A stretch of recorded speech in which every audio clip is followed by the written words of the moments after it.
Awewe nu males pati. Awewe nu males pati.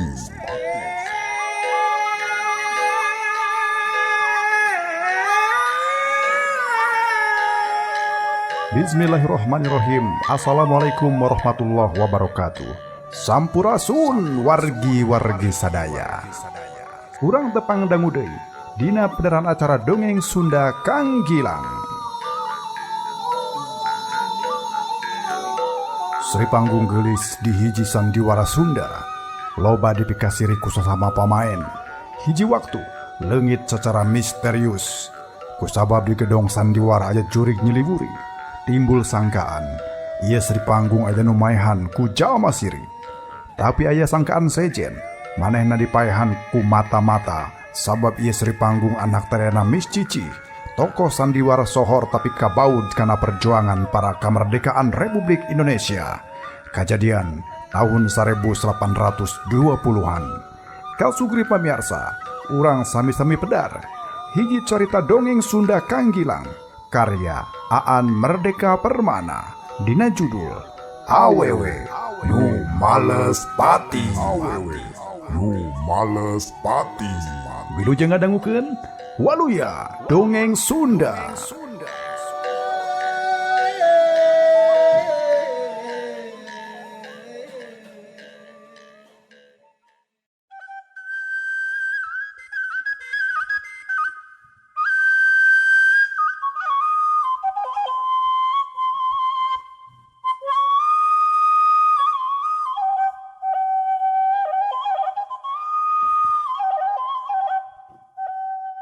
Kasugri pamiarsa mitra kaum dangu anu mulia.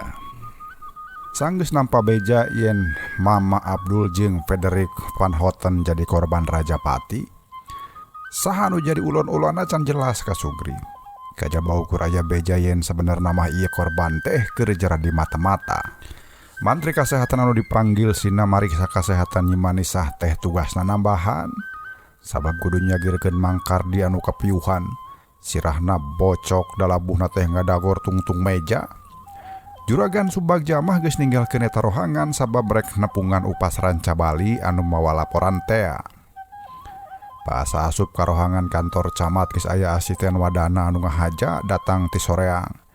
Geus puguh ari mantri polisi kacamatan soreang mah geus mocongok pangheulana.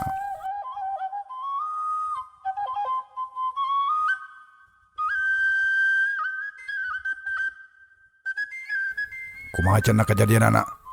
Cek Juragan Subagja. Upas ranca Bali nu ditanya malah ngasongkeun hiji jalma cina nerangkeun. Cenah ieu teh pagawe sapopoe anu tugas mantuan Tuan Frederick Van Houten anu nyangking pangkat asisten administrasi di perkebunan. ADM teh istilah ti perkebunan enteh pikeun nyebut direktur utama lamun di pausaan umum mah zaman kiwari. Singkatan tina administrateur teteh bahasa Belanda kasugri. Sangaran maneh? Cek Juragan Subagja ka jalma nu dibawa ku upas ranca Bali. Lalaki umur kira-kira 35 tahunan. Syaman Juragan. Pagawean sapopoe? Juru masak. Kumaha kanyaho maneh soal perlayana dunungan maneh? Daradad geus nerangkeun cenah harita teh Tuan Frederick Van Houten kasemahan ku Mama Abdul anu cicingna di kebon teh milik rakyat. Boga imah rada gede teu pati anggang ti rumah dinas Tuan Frederick. Naon hubunganna Mama Abdul jeung Tuan Frederick? Pananya Juragan Subagja can dijawab da jiga anu asa-asa. Terangkeun we, kumaha kejadian tiwasna eta jelema dua? Cek Juragan Subagja sabab kisaman jiga nuhurin kuleta. Daradad kisah menerangkeun yen sabot Tuan Frederick jeung Mama Abdul keur guntreng ngobrol. Di tepas tukang di taman aya nu ajeleng-ajelengan mamake pakaian sarua hideung. Geus deukeut jeung nu keur guntreng ngan gabras wae. Newek ka kemplong Tuan Frederick jeung Mama Abdul tur geus kitu mah gajeleng kabur leungit di tempat poek. Isi Abdul mau ukur nyaksian sajorelatna bari dua awak geus tinggal oler. Ceuk kisaman. Cenah harita pas manehna keur nanggeuy baki rek nyodorkeun teh panas. Parang mireung anu ngajorelat hideung. Eta nu ngajorelat di baju sarua hideung teh awewe atawa lalaki. Jisim abdi teh tiasa ningal raraina kaula nun. Masta kena dibengker ikat hideung rambutna oge ngarumbay, ceuk Kisaman.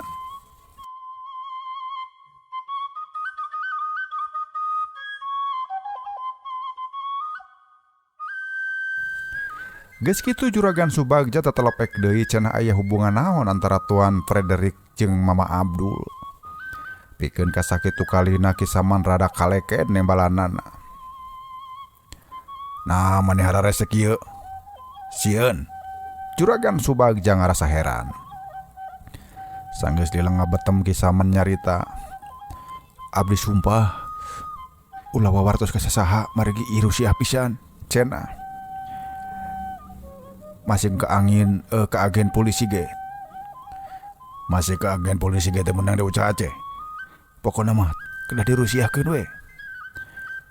Lamun kitu maneh anu tanggung jawab. Nu dihukumna oge nya maneh sorangan. Ceuk Juragan Subagja. Nah Juragan, sebab maneh geus ngilungan jalma jahat. Kangaran anu dirusiahkeun tangtu mangrupa hiji paripolah atawa gerakan jahat. Masya Allah. Boh Mama Abdul boh Tuan Frederick teh jisim abdi apal. Dua anana sanes jalmi jahat. Malah manuju bajuang ngabasmi jalma jahat, ceuk Kisaman. Lamun keur bajuang demi keadean, nah make kudu susulumputan. Terangkeun sing puguh, bajuang dina urusan naon? Boh Tuan Frederick, boh Tuan Abdul, nuju bajuang janten telik sandi teteh. Janten mata-mata anu naringakeun jalma jahat. Anu ganggu ka pemerintah, ceuk Kisaman akhirna. Juragan Subagja unggut-unggutan. Nah cenah di wewengkon ti isin kieu make kudu nalingakeun jalma jahat urusan negara. Kisaman akhirna juga kalapa bijil ti cungap jadi sagala dicaritakeun sanajan can ditanya oge. Cenah kurang leuwih sataun kaliwat Tuan Frederick kadatangan patugas nagara ti Batawi lobana duaan. Maranehna keur ngukuntit hiji jalma anu jolna ti Batawi eta jalma teh diduga kabur ka wewengkon Ciwidey. Naon kasalahan eta jalma make kudu dikukuntit? Juragan Subagja tumanya. Saur petugas ti Batawi, manehna teh kabaud kana gerakan bawah tanah dina hayang ngacaukeun karegejegan negara. Ceuk Kisaman. Juragan Subagja ngahuleng sakedapan. Inyana sabenerna hayang tumanya deui naha eta pakaburan teh awewe atawa lalaki tur lamun awewe naha nyumputna di gedong sandiwara Sunda. Tapi ieu keur tagha teh teh dibudalkeun, inyana leuwih milih nyidem ieu masalah sabab eudek dipaluru sacara rarencepan. Kapan datang ka ieu tempat mah anu dituju teh rek nalungtik leungitna Nyi Suminar. Sanajan kacuriga anu memper-memper kana urusan politik geus asupkan agenda panalungtikan. Tapi ari ka aparat hukum di Ciwidey mah teu ditepikeun. Tujuan inyana datang ka ieu teh eudek nalungtik kunaon Nyi Suminar leungit, nah aya nu nyulik, nah aya nu maehan atawa nah kabur. Beja cek sakaol Nyi Suminar aya nu maehan kusabab kabuktian jurigna ngaririwaan di sabudeureun gedong sandiwara. Lain hiji dua cenah anu ditepungan kuririwa anu rupaanana nyeples Nyi Suminar. Tapi ari jang polisi mah ku sakadar aya jurig anu mangrupakeun jisim Nyi Suminar. Teu bisa nyokot kesimpulan yen Nyi Suminar teh geus taya di kieuna. Juragan Subagja mah salaku agen kapolisian tetep bakal mokuskeun panalungtikan kumaha cara leungitna Nyi Suminar. Ayeuna aya beja kajadian Rajapati, kadua jalma nu disebutkeun digawe salaku mata-mata. Tangtu ieu bakal ditalungtik secara gemet. Juragan Subagja kudu bisa ngungkap kegiatan Tuan Frederick jeung Mama Abdul. Maranehna jadi mata-mata teh diutus ngintip saha. Ayo ayeuna keneh pisan urang karanca bali. Cek Juragan Subagja ngajakan mantri polisi. Abdi ngiring. Upas SPI jeung Upas Durahman hayang milu meuni haget. Teu bisa. Kudana oge ukur aya 2, tembal mantri polisi. Abdi 2an kiat lumpat juragan, cek upas SPI kituna teh bari unggek da upas Durahman nya ka upas Durahman maksud teh. Nu dibere kode gewat males unggek minangka tanda siap pikeun milu. Teu bisa. Ari itu tahanan rek dijaga usaha, cek mantri polisi. Tapi camat mah satuju eta upas 2an teh dibawa ngemban tugas.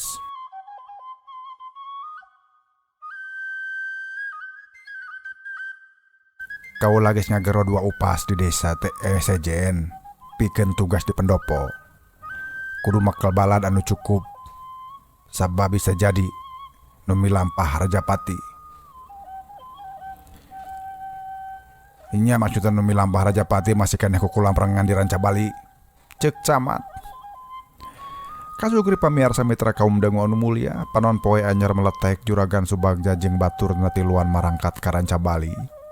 Kuda tunggang ukur 2 pakeun juragan Subagja jeung mantri polisi Eman Sugenar. Upas nu 2 mah manca laleumpang atawa lalumpat kumaha gancang jeung launa lengkah kuda. Carapieun pisan sabenerna mah sabab sararea can sarare ari lain ngopi sababaraha rintakan mah. Ngan jigana demi tugas keamanan wilayah kumarnehna dilakonan kalawan pinuh rasa sumanget jeung rasa pangbakti. Angot ieu urusan Rajapati Demit mungguh ngondang kapanasaran jang abdi hukum saha bae oge. Jalan ti Ciwidey ka Rancabali teh lucir jiga ayeuna, nya maksud teh teu lucir jiga ayeuna Kasugri. Canaya aspal area lain batu nu dibalaikeun mah. Kitu ge teu kabeh dibalai ku batu. Di sapanjang jalan batu nu dibalai teh baraseuh sapeuting hujan ngaririncik. Tapi ketah da jalan kadinya mah saban waktu ge teu woleh baseuh. Jalan padati nu dibalai teh tarakeunna ku sorotna panon poe sabab masih deuweung kuku leuweung gerotan. Leuweung teu pati gerot teh kewe ari geus liwat Cibolang sabab saterusna mah amparan kebon enteh di sisi Tigigir. Kuda anu teu bisa gancang malah mantak bungah keur upas SPI jeung upas Durahman. Sabab ku cara kitu maranehna teu pati loba lumpat gancang ngan di mana talapok kuda sosorodotan ku sabab jalan leuseuh. Nya jalan leueur maksad teh. Ya upas anu 2an teh wayahna tanggung jawab mantuan ngagusur kuda. Ari perkebunan teh Rancabali teh geus aya ti tahun 1870 Kasugri. Mangrupa teh pilihan sabab dieksporna oge ka Eropa. Pikeun ngangkut produksi teh bari ongkos murah gunakeun sarana angkutan massal kareta api. Anu kakara dilaksanakeun tahun 1821 di Pakidulan Bandung nyaeta Ciwidey.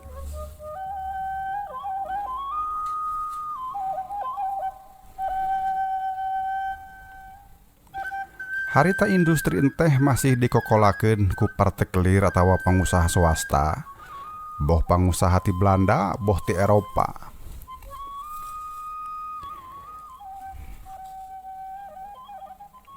Malah ari Tuan Frederick mah sabenerna urang Jerman teteh. Saur beja manehna mah kawitna teh dongkap ka urang teh dikirim ku alpukahna organisasi Nazi. Cek Eman Sugenar anu keur nyangking pangkat mantri polisi di Ciwideyna.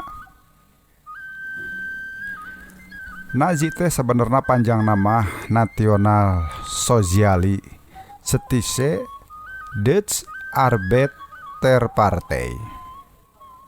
Artina Partai Pekerja Sosialis Nasional Jerman. Ngadegna 24 Februari tahun 1820. Nu ngadegkeunana Anton Drexler tapi dibadageun ku Adolf Hitler. Ti awalna geus ngarasa yen maranehna teh bangsa anu pangmulyana tur anu pahamna kudu digugu ku sadunya. Bangsa Yahudi ngarasa boga gen anu sarua jeung Sunda cenah. Malah aya Yahudi nu ngarasa boga hak waris Sunda teuing ti mana ngitungna teteh. Hartina sagala pakaya Sunda maranehna ge boga hak pikeun ngamangpaatkeun. Isip abdi gaduh sangkaan awon. Tuan Frederick Van Houten dongkap ka dieu teh tiasa janten utusan ti Nazi. Cek Eman Sugenar. Juragan Subagja ukur ngabandungan can ngasongkeun komentar nanaon. Anu jisim kolot acan pahama. Mun leres anjeunna jadi mata-mata. Naha gawe salaku mata-mata jang saha. Jeung saha deui nu ku anjeunna diawaskeun teh. Ceuk Mantri Polisi Eman Sugenar. Pikeun kasakitu kalina Juragan Subagja can mere komentar. Jeung mah deui da can ngarti wae. Paling engke cenah kaasup jadi bagian tina titik panginditan dina maluruh perlayakna Tuan Frederick. Basa anjog ka lokasi kejadian layuan Tuan Frederick teh geus diteundeun dina tambela. Peti mati teh ari layuan Mama Abdul mah geus dibawa ka imahna ku kulawarga. Kuduna ulah waka diomeng-omeng, satungtung acan dipariksa ku polisi mah. Ceuk Juragan Subagja. Hangut kulawarga Mama Abdul mah duh. Upama dugi ka bada Jumaah teu aya wae pamariksaan ti pihak polisi. Layon teh bade enggal dikurobkeun cenah. Ceuk pagawe ti keluarga Tuan Frederick. Juragan Subagja nyamperkeun tambela. Ari ieu saha? Juragan Subagja tumanya ka hiji awewe kira umur 30 tahunan. Bangsa pribumi ngan mamake rok jiga noni Belanda. Nyonya Sutia, gerehana Tuan Frederick teteh. Cek pagawe awewe nu jinisna mah keur nginghak bari reumbay cimata. Loba jalma ting laluyud aya bangsa Belanda, aya bangsa pribumi. Malah ieu lolobana mah kabeh nembongkeun pasemon sedih. Juragan Subagja masangkeun heula kaos tangan tina karet geus kitu mariksa babagian awak layon. Mariksana make kaca surya kanta sangkan babagian anu leutik bisa kapariksa. Laporan kisaman jeung upas ranca Bali anu ayeuna masih keneh dicarek ulah wakan ninggalkeun kantor kecamatan teu sagemblengna bener. Tetela Tuan Frederick teh tiwasna lain ditawa ku peso sabab teu kapanggih aya tatu anu ngaluarkeun getih. Gara-gara nama aya urat jalan getih nu mangpet ditahan ku tatu nya. Ditahan ku tatu barang anu teu seukeut. Tatuna lain dina kakemplong angen tapi dina pala baharigu. Katingali dekok jeung geuneuk alatan jalan getih anu kapendek. Ari kaayaan layon Mama Abdul sarua kieu. Cek Juragan Subagja. Sumuhun, teu patos benten tembal pagawe rumah tangga.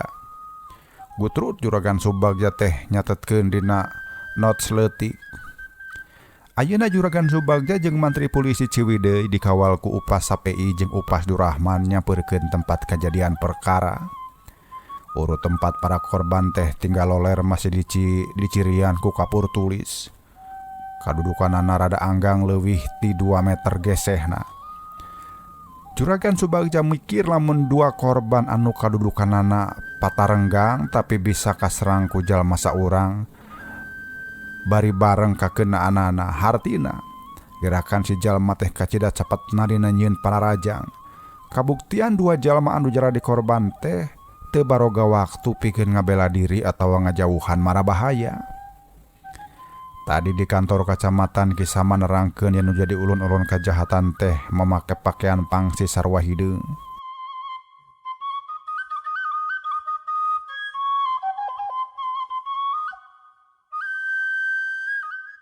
Luluncatan ajeleng-ajelengan tur boga gerakan anu kesit sakolepat. Bangunan gedong Belanda teh di bagian tukang dikurulingan kukuta atawa benteng anu nya jangkungnya waweg. Ari cek katerangan kisaman eta ulon-ulon kajahatan teh bisa ngaluncatan benteng waweg anu bisa boga gerakan sarupa kitu mah lain jalma samarangan. Pasti boga ilmu main pok tingkat tinggi. Hanjakal teu kaawaskeun hayat awewe atawa lalaki. Sabab dina zaman harita loba awewe nu jadi jawara. Jadi teu mustahil lamun anu ngajorag teh awewe. Tur lamun geus ngaju di kepala bahdinnya Juragan Subagja make nyipta-nyipta yen anu ngajorag ka ieu imah teh Nyi Suminar. Nah bener deui. Da teu boga bukti, teu boga saksi. Ukur ceuk anu ngadongeng we ieu mah Nyi Suminar teh wanoca geulis campernik anu loba lalaki kagila-gila jeung sabalikna loba awewe nu mikasiri. Sanajan dina zaman harita foto geus aya tapi da teu kabeh jalma geus akrab jeung seni foto, ara lain kalangan menak jeung bangsa Belanda mah. Juragan Subagja oge masih keneh bingung dina nyana anu ngobrol teh Nyi Suminar nahanya ieu wanoja keur diarah-arah ku mata-mata. Nahanya Tuan Frederik van Houten teh mata-mata Belanda. Sabab deui ari ceuk mantri polisi mah ieu bule teh torojolna ti Jerman tur mawa misi kapentingan Nazi. Aing lieur ieu mikiranana, ceuk Juragan Subagja. Beres papariksa di imah Tuan Frederik van Houten belenyang rombongan teh muruh imahna Mama Abdul. Cenah Mama Abdul teh umurna geus hampir 70 tahun. Tapi hobi keneh ka awewe mah teu pareum. Salian ti kaboker aya masket ka Nyi Suminar tur ngagulang gaper Nyi Manisah tepi kalidig. Diranca balina oge pamajikanna opat malah disamah saimahkeun maksud teh. Kabeh pamajikanana tadina kungsi jara di Sri Panggung Sandiwara. Malih mah kedahna geureuhna teh 5, namung anu panganomna pupus teh. Geulisna ge bandingan, nya babandingan sareng Suminar mah. Cek upas HPI.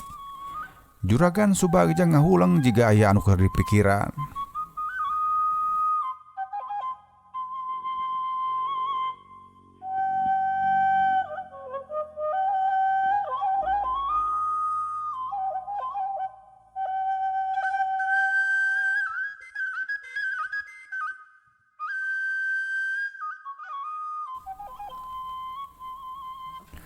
Rupina mah Mama Abdul teh bogoh ka Nyi Suminar ge alatan emutan ka Nyi Sumini teh.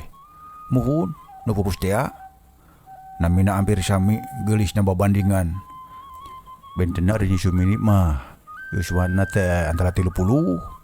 Ari Nyi Suminar mah paling luhur 23 tahunan lah. Cek upas HPI. Kunaon Nyi Suminar maotna? Lah eta tuh.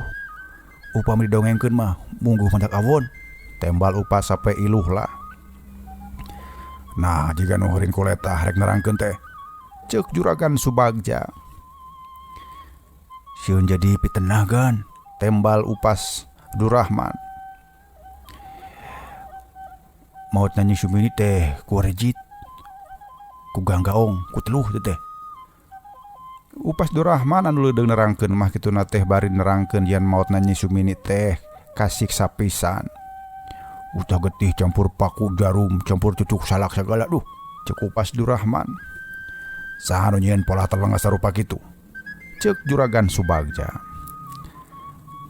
Jiga nu sieun kapihlaan kawani aya nama upas HPI nu miheulaan embalan teh. Nyi Masinah cenah togmol. Aya buktina. Tak ari geus ditalek kitu ku Juragan Subagja mah upas HPI teh geus luh lah deui jiga tadi.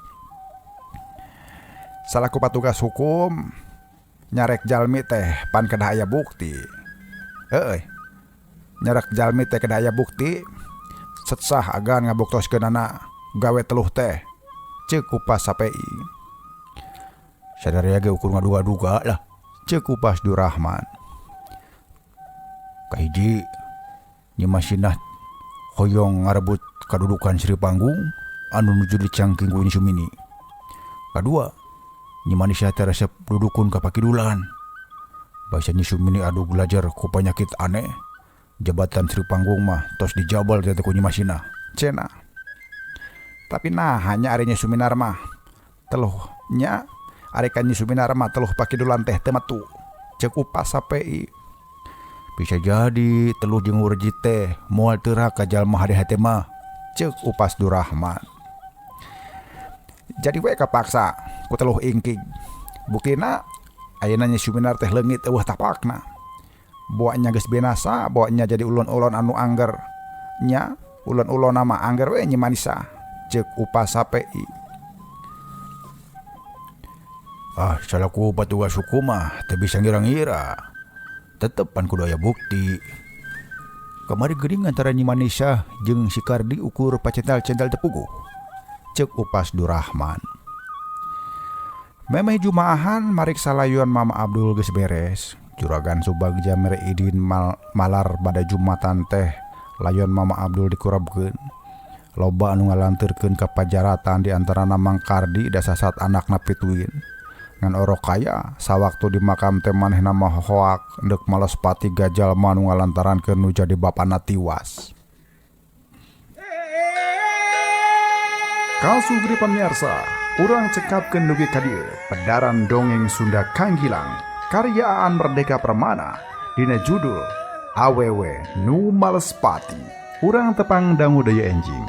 Tong hilap subscribe, like, sareng diantos silaturahmina di kolom komentar. Wilujeng kantun, waluya dongeng Sunda.